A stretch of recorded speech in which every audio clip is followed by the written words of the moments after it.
Hello my friends, tonight I'm going to be doing a job that I've been absolutely dreading and checking the valve clearances. Hopefully they're not too far out, but if they are then they'll need adjusting, which I don't really want to do, but if they need doing then they need doing. Anyway, let's crack on.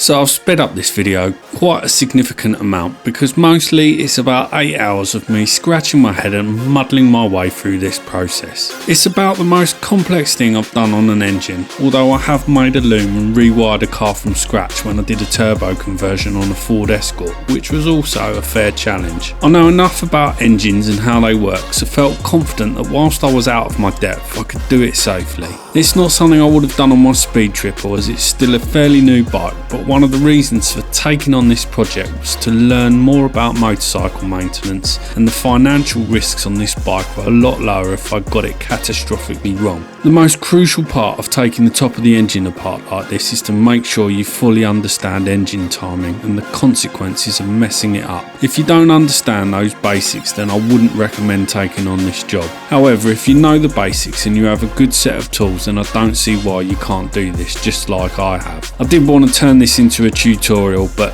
to be honest, I'm far from expert enough to teach people how to do this, and there's some pretty good tutorials out there on YouTube already.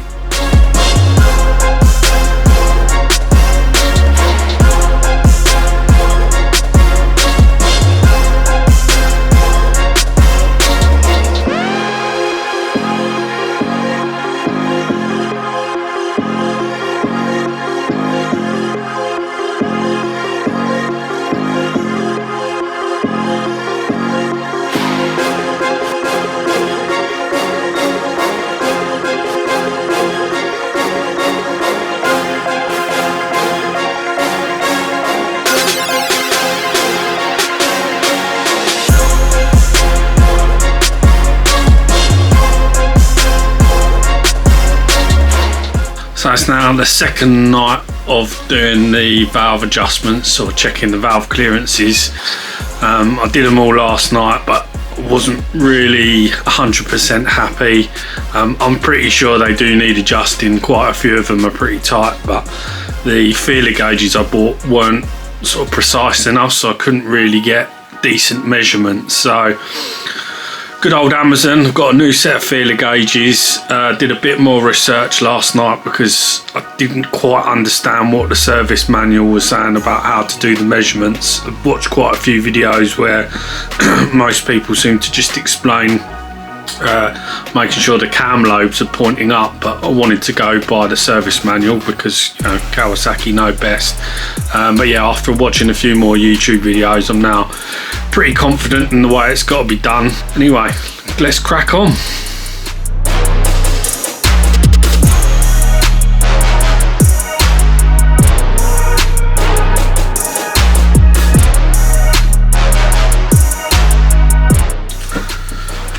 So, yep, they're out. Quite a bit. Nearly, well, only two valves on the exhaust side are actually within spec, just, and then one, two really on the inlet that are out of spec. So they're going to need adjusting. So time to mark up the cams and the cam chain and take them out. I really took my time with this process as I wanted to be sure I was doing it properly. I made a few mistakes and fully understanding the service manual was a bit complicated. Even now I have an absolutely full grasp of how this job is done, there is still part of the manual that confuses me. Either that or at some point this engine has been put back together incorrectly. Anyway, I kept referring back to the manual and watched plenty of how-tos on YouTube until I fully understood the process and exactly what the service manual was telling me. I measured the gaps at least 4 or 5 times and ended up with loads of different sets of measurements, all of which were telling me they were tight. I guess I was really hesitant about taking the cams out and wanted to be 100% sure that I did indeed need to do it.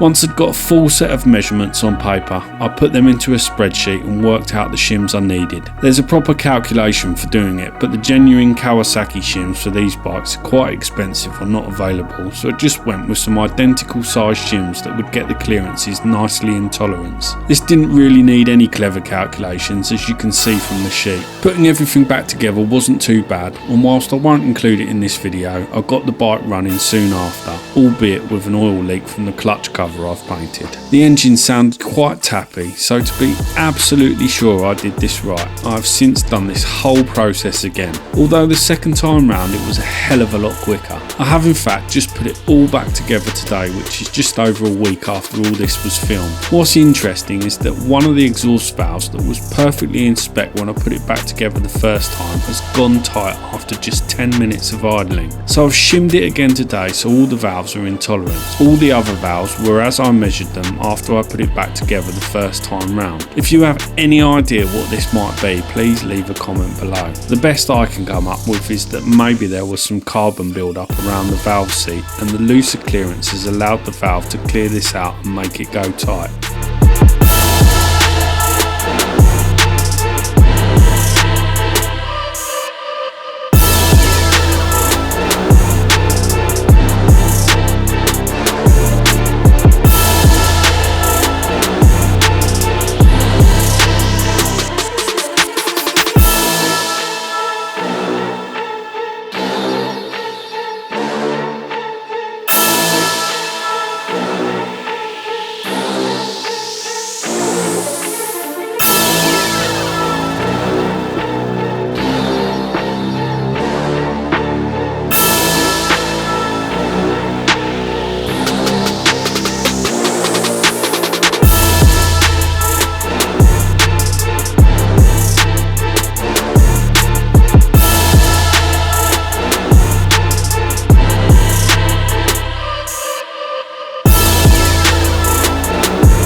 Anyway, that's it for today. Thanks for watching. Although this was a complicated job, I'm glad I've done it, as I've learned a hell of a lot from it and I know it's been done properly.